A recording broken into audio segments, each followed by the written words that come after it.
Suw baýlygymyzy, haýwanat we ösümlik dünýäsini goramak üçin mergen we merçen bilelikde nahal ekmegiň uğruna çykdylar.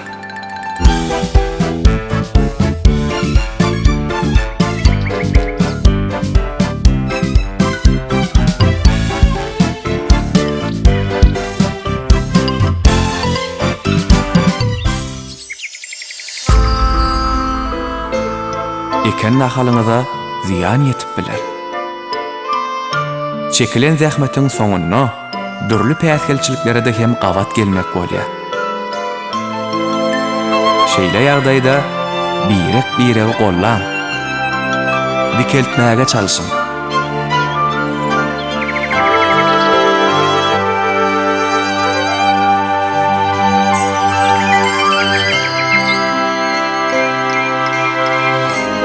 Gelin tebigaty goralyň.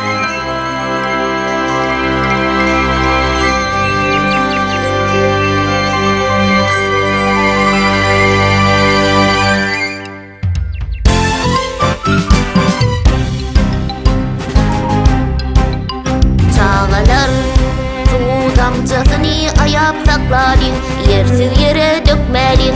Onuň her bir damjasy misli altyn denesi, şuny mudam ýatda saklalyň. Gelin tebigaty goralyň, hem aýaglyja saklalyň. Oturdup nahallary, ekip akça gulleri, derelin ýaşyl dünýäni. Gelin tebigaty goralyň, hem aýaglyja saklalyň. Oturduk nahallary, ekip akça gulleri, derelin ýaşyl dünýäni.